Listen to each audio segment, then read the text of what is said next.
saudara-saudari, kisah ini berasal dari Injil Yohanes pasal 8 ayat 1-11. Kisah yang memperlihatkan ketidakadilan dalam budaya patriarki pada zaman itu. Perempuan dianggap kelas kedua, sementara laki-laki kerap lolos dari hukuman yang dilakukannya. Namun, melalui kisah ini, kita akan melihat bagaimana Yesus menghadirkan keadilan yang sejati, keadilan yang penuh belas kasih. Seorang wanita masuk ke dalam rumah seorang laki-laki, bukan suaminya. Di samping itu, ada warga yang melihatnya dan melaporkannya kepada para imam.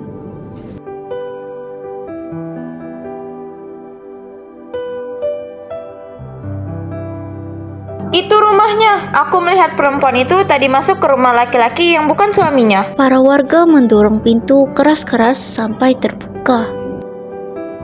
Kami telah mengintai perempuan tersebut di rumah itu cukup lama. Bukalah pintunya.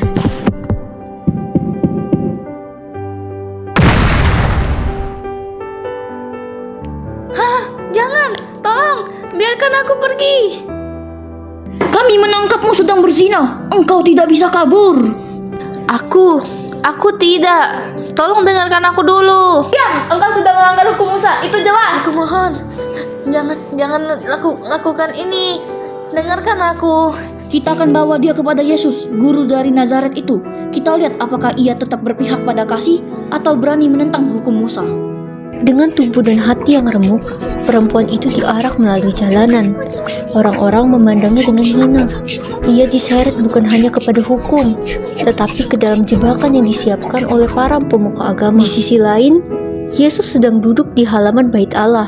Murid-murid yang datang dan duduk mengelilinginya. Guru, apa yang akan kau ajarkan hari ini? Saudara-saudara, ingatlah bahwa hukum Allah selalu berakar pada kasih. Bukan sekedar aturan tertulis, tapi hati yang mencari kebenaran. Bila seorang jatuh dalam dosa, tujuan kita bukan mempermalukan, tetapi memulihkan. Tapi guru, orang-orang Farisi sering menggunakan hukum untuk menekan rakyat kecil. Itulah sebabnya kalian harus belajar melihat hati, bukan sekedar melihat apa yang terlihat di luar. Berbahagialah orang yang rendah hati, karena mereka mengerti bahwa semua manusia telah jatuh dan membutuhkan pengampunan. Di halaman Bait Allah, Yesus sedang mengajar dengan penuh damai. Tidak ada teriakan, tidak ada penghakiman, hanya suara kasih, pengharapan, dan ajaran yang menenangkan setiap jiwa yang mendengarkannya. Para imam dan orang Farisi masuk sambil menyeret seorang perempuan. Rambutnya kusut, wajahnya penuh ketakutan. Murid-murid pun terkejut. Guru, kami membawa perempuan ini. Ia ditangkap sedang berzina. Hukum Musa memberitakan agar perempuan seperti ini dilempari batu. Apa pendapatmu, guru? Keagama itu tidak benar-benar peduli pada hukum. Tujuan mereka hanya menyembah Yesus. Inilah ketidakadilan yang nyata. Perempuan itu ditangkap dan dipermalukan di depan umum. Namun, di manakah laki-laki yang berzina bersama dia? Mengapa hanya perempuan yang diseret? Budaya waktu itu menempatkan perempuan sebagai kelas kedua, dan hukum sering diberlakukan tidak seimbang. Ampuni aku dipaksa. Mereka menangkapku, tapi laki-laki itu dia kabur. Diam, engkau tidak punya alasan.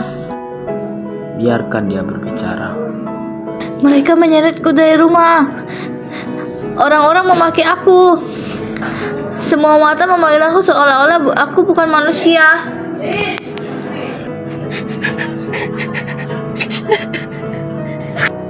Perempuan itu tidak hanya hampir kehilangan nyawanya, ia kehilangan harga diri, martabat, dan kehormatannya. Guru, apakah engkau akan percaya kata-katanya? Dia jelas bersalah. Bukankah engkau juga tahu hukum Musa? Yesus tidak menjawab langsung. Ia mulai menulis di tanah dengan jarinya. Semua orang terdiam memperhatikannya. Apa yang guru tulis? Kita tidak tahu, tapi aku yakin ada makna di baliknya. Guru, hukum Musa sangat jelas. Lempari dia batu. Yesus berdiri perlahan, memandang mereka satu persatu. Baiklah, jika demikian, barang siapa di antara kalian yang tidak berdosa, hendaklah ia yang pertama melemparkan batu kepada perempuan ini." Kata-kata Yesus menusuk hati mereka. Aku Aku juga tidak pantas. Seorang demi seorang, dari yang tertua hingga termuda, pergi meninggalkan tempat itu.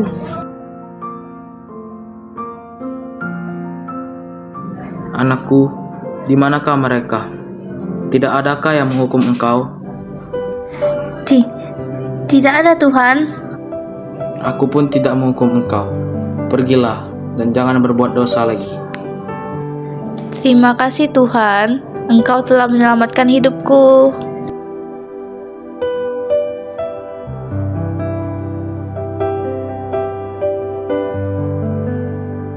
Ini mengingatkan kita bahwa keadilan Allah berbeda dengan keadilan manusia.